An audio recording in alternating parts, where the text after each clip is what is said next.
Alors, on se retrouve pour la suite des procédés littéraires. Juste avant de continuer, je veux juste vraiment insister sur le fait que si vous n'avez jamais travaillé avec des procédés littéraires, vous inquiétez pas, vous n'êtes pas la seule personne dans ce cas-là. On va vraiment revenir là-dessus très très souvent. Vous n'avez pas besoin d'essayer d'apprendre tout ça par cœur. Vous pouvez revenir à cette capsule-là à l'occasion si vous en avez besoin. Mais ce sont des instruments plutôt avec lesquels on va travailler souvent. Donc, ça va finir par rentrer dans votre tête peu à peu. Vous inquiétez pas pour ça.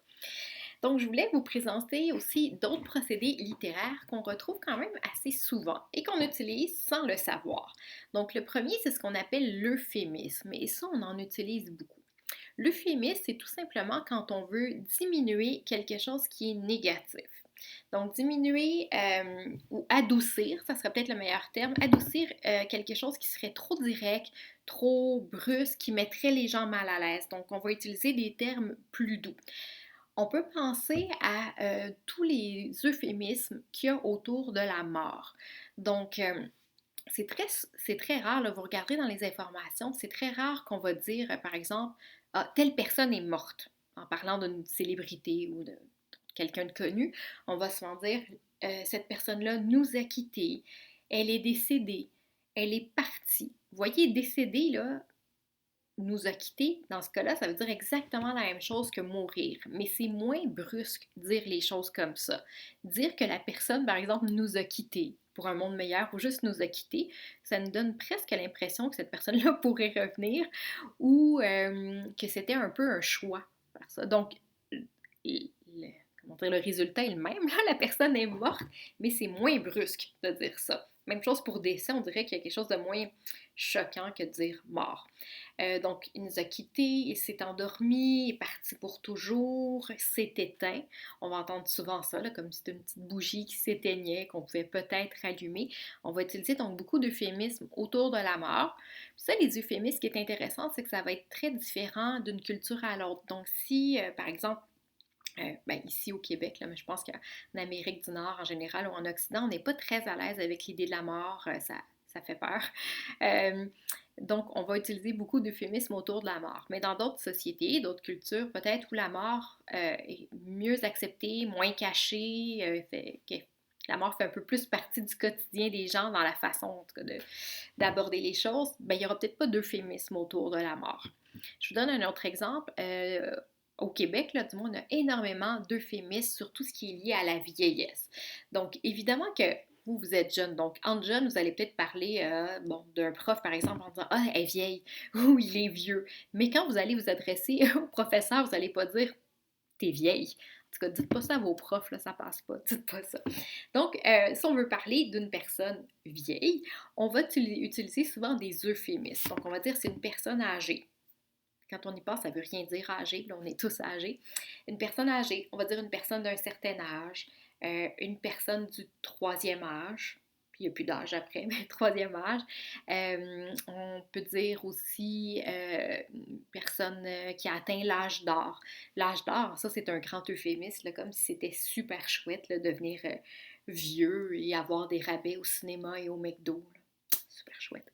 Mais on va utiliser, du moins ici, beaucoup, beaucoup d'euphémismes autour de la vieillesse parce que, pas juste au Québec, là, en Occident, le fait de vieillir, c'est mal perçu, ça fait peur, c'est peut-être lié à la mort, on ne fera pas une analyse ici, mais évidemment.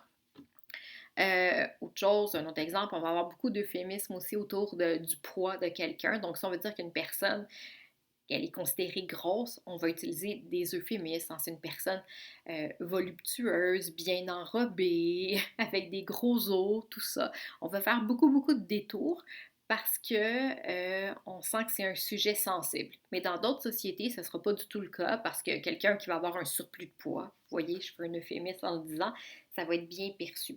Donc, ça dépend vraiment d'une culture à l'autre. Donc, soyez attentifs, là, si par exemple vous lisez un texte du Moyen Âge, puis là-dedans on insiste sur le fait qu'un personnage est très vieux, bien là, souvent on ne va pas utiliser d'euphémisme parce qu'à cette époque-là, être très vieux, c'était tellement rare parce que les gens mouraient jeunes qu'on voyait ça plutôt comme quelque chose de positif, donc on n'allait pas utiliser d'euphémisme. Je passe au procédé suivant. La litote, je vais mettre ça de côté parce que Je reviendrai peut-être plus tard, mais c'est des fois un petit peu compliqué à repérer, mais c'est quelque chose qu'on utilise très souvent. Mais je reviendrai plus tard. Euh, on a comme autre procédé l'hyperbole. L'hyperbole, c'est quelque chose qu'on utilise beaucoup aussi sans s'en rendre compte. C'est tout simplement des exagérations. Imaginez que vous êtes dans un cours, là, puis il est 11h50, vous n'avez pas mangé beaucoup le matin, puis là, vous avez faim, là, puis là, vous allez vous tourner à côté de votre ami là, qui est dans la classe en disant «Ah, je meurs de faim». Bien, vous faites une hyperbole parce que vous n'êtes pas en train de mourir de faim. Vous avez juste très faim, puis vous utilisez une hyperbole pour marquer un peu l'esprit de la personne qui est à côté de vous, pour, par exemple, qu'elle vous donne un bout de sa barre tendre, qu'elle ait pitié de vous. Même chose, des fois, on va faire ça si on veut que quelqu'un se sente coupable. Donc, vous attendez un ami, puis la personne est en retard. Ah, ça fait des heures que je t'attends, alors que ça fait 5 minutes, puis vous voulez que la personne se sente mal pour vous donner qu'elle vous paye quelque chose à boire, économiser. Mais là, ici, ça va être une hyperbole. C'est ça, si vous dites je meurs de faim, je meurs de soif, ça fait des siècles que je t'attends. Tout ça, c'est une façon de parler, mais qui est une hyperbole. Puis il y a des gens qui, naturellement, vont avoir tendance à faire des hyperboles. L'hyperbole, c'est intéressant parce que ça peut servir pour plein de choses. Ça peut être pour exprimer là, des sentiments forts. Là, je suis prêt à mourir d'amour pour toi. Ça serait une hyperbole. Ça peut être aussi des fois pour faire rire qu'on va utiliser des hyperboles. Parfois, ça peut être pour susciter la pitié. Parfois, ça peut être pour susciter la crainte aussi. Donc, il faut vraiment avoir le contexte pour savoir justement à quoi sert cette hyperbole dans un contexte littéraire. Ensuite, on a la répétition. La répétition, bien évidemment, le mot le dit, c'est tout simplement quand on répète un même mot. Idéalement, il faut qu'il soit répété plus que 2 fois, peut-être 3 fois de façon très rapprochée, puis on essaie de voir ce que ça veut dire. Parce que quand il y a beaucoup de répétitions, en littérature, c'est rarement un hasard. Honnêtement, c'est très rare, là, surtout dans les textes qu'on va lire cette session. Ce sont des textes là, qui étaient très travaillés. C'est pas que les auteurs manquent de vocabulaire. S'ils répètent souvent le même mot, c'est parce qu'ils veulent marteler une idée. Il y a quelque chose qu'ils veulent nous montrer. Donc, si un personnage utilise presque tout le temps le même adjectif dans son vocabulaire, il y a sûrement une raison. Donc, essayez de voir pourquoi, qu'est-ce que ça nous dit sur ce personnage-là. Donc ça, c'est une chose que vous pouvez faire. Donc répétition, tout simplement, on répète le même mot. Je pense pas que j'ai besoin d'expliquer plus pour ça. Ensuite, énumération, gradation, je vous laisserai voir ça par vous-même parce que c'est plutôt simple. Je vais prendre 2 minutes pour revenir à la litote. Je vous disais que je n'allais pas vous la présenter, mais c'est bon quand même, on l'utilise, la litote. Donc, je vais vous la présenter. C'est juste plus difficile à trouver dans un texte, mais je vais quand même vous la présenter, puis vous allez peut-être réussir à en trouver. Une litote, je vais vous donner des exemples encore une fois parce que je trouve que c'est plus facile. C'est quand on dit une phrase qui est vraie, mais on veut faire comprendre qu'on pense plus que ça. Donc, je vous donne un exemple. Si par exemple, vous sortez dehors l'hiver, vous attendez l'autobus, disons, pour aller au cégep, à l'école, peu importe, il fait -30. Et là, il y a quelqu'un qui arrive à côté de vous à la cabine d'autobus et cette personne-là décide de vous parler. Ce qui devrait être interdit, mais c'est pas grave. Décide de vous parler, là, la personne vous regarde en faisant Ouf, il fait pas chaud ce matin, hein, alors qu'il fait -30. Donc, la personne vient de faire une litote sans le savoir. Donc, une litote, c'est quand on dit une phrase qui est vraie. Donc, si la personne nous a dit Ouf, il fait pas chaud, c'est vrai qu'il fait pas chaud parce qu'il fait -30, mais la personne laisse entendre plus que ça, c'est-à-dire qu'il fait très, très froid. Et puisqu'on est au Québec, je dirais même qu'il fait fret. Hein. C'est plus que froid, là, il y a un degré de plus. Même si c'est pas officiel, je pense que ça devrait l'être. Donc ça va être une litote. Autre exemple, disons que 2 filles qui discutent ensemble, mais qui voient au loin un jeune homme qu'elle trouve quand même pas mal. Puis là, une fille va dire à l'autre, comment tu le trouves, lui? Et là, l'autre fille va faire attention, va dire, il est pas laid. Mais si on dit, il n'est pas laid, ça laisse quand même sous-entendre qu'on le trouve peut-être un peu beau. Mais c'est une façon un peu de se protéger parce qu'après, si quelqu'un dit « Ah, t'as dit que tu le trouvais beau. » J'ai pas dit qu'il était beau, j'ai dit qu'il était pas laid. Donc, vous voyez, c'est une façon de parler. Je trouve qu'au Québec, c'est quelque chose qu'on utilise beaucoup. Même chose, par exemple, si vous avez eu 98% dans un examen, puis là, le professeur vous tend la copie en vous disant « C'était pas mal, pas mal. » 98%, c'est plus que pas mal, c'est excellent. Moi, je pense que ce prof-là était jaloux de vous, probablement. Mais il y a des gens qui vont toujours s'exprimer de cette façon-là. As-tu aimé le dessert? Pas mauvais, pas mauvais. Mais évidemment, ça veut dire plus que ça. Donc, une litote, c'est quand la phrase, elle est vraie, mais qu'on veut faire comprendre plus que ça encore. Donc, la nuance n'est pas toujours évidente. Ensuite, autre chose que vous pouvez regarder quand vous lisez un texte là, qui n'est pas nécessairement considéré comme un procédé littéraire en tant que tel, mais que vous pourriez l'inclure, c'est d'être attentif à tout ce qui est la ponctuation. Donc, si vous lisez un texte, puis soudainement, il y a une ponctuation qui est très expressive, il va y avoir beaucoup de points d'exclamation, de points d'interrogation, par exemple, mais vous pouvez essayer d'analyser pourquoi justement il y a plein de points d'exclamation. Est-ce que ça veut montrer la peur du personnage, la douleur du personnage, sa joie?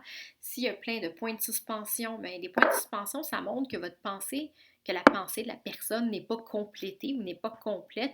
Donc, pourquoi? Est-ce que la personne ne complète pas ses idées parce qu'elle a peur de dire quelque chose? Je dis la personne, mais je veux dire le personnage. Là, des fois, on mélange les deux. Donc, vous essayez de voir dans le contexte ce que ça veut dire. Vous pouvez aussi regarder des fois la longueur des phrases. Si tout le texte est écrit avec de très longues phrases, mais par exemple, il y a un personnage, donc vous êtes en train de lire une pièce de théâtre, la plupart des personnages font des phrases très longues, très complexes. Là, on peut imaginer dans le théâtre classique, mais il y a un personnage qui, quand il s'exprime, ses phrases sont toujours très, très courtes. Mais là, ça serait intéressant de voir le contraste entre les deux. Qu'est-ce que ça nous dit sur ce personnage-là? Est-ce qu'il est moins éduqué que les autres? Est-ce qu'il y a juste moins de choses à dire? Il est plus secret? Donc, il y a plein d'éléments comme ça que vous pouvez regarder. Si vous connaissez d'autres procédés littéraires, je vous disais, là, il y en a vraiment plein, plein d'autres. En général, les procédés littéraires ont aussi des noms très bizarres qui ressemblent à des noms de maladies. C'est normal. Mais si vous en connaissez d'autres, vous pouvez les utiliser, il n'y a aucun problème. Si moi, je me rappelle plus ce que c'est, je ferai l'effort d'aller vérifier. Là, j'ai le matériel pour ça. Moi, ce que je vous demanderais là, après ces deux capsules-là, c'est pas de tout savoir par cœur, c'est pas de passer des soirées à étudier les procédés littéraires, c'est juste quand vous lisez, essayez d'être attentif. Puis je vais vous donner des exercices qu'on va corriger après pour vous pratiquer tranquillement. Et comme je vous ai dit au début de l'autre capsule, quand je vais lire des extraits avec vous, je vais vous faire remarquer, bon, ici, l'auteur utilise une métaphore, il compare telle chose à telle autre chose pour montrer tel sentiment. Ici, on a une exagération parce que le personnage veut susciter la pitié, par exemple, d'un autre personnage. Donc, ça va être un vocabulaire qu'on va utiliser tout au long de la session. Donc, vous inquiétez pas si pour vous, là, ça vous paraît une langue étrangère pour l'instant. Vous allez finir par intégrer ces termes-là assez naturellement. Puis, s'il y a des procédés littéraires que vous comprenez moins bien, bien vous n'êtes pas obligé de tous les utiliser non plus aussi. Et, l'avantage là, que je filme ça en capsule comme ça, c'est que vous allez pouvoir revenir voir ces capsules-là. Pour vous, vous allez devoir m'écouter à nouveau pour justement avoir peut-être plus d'exemples clarifiés.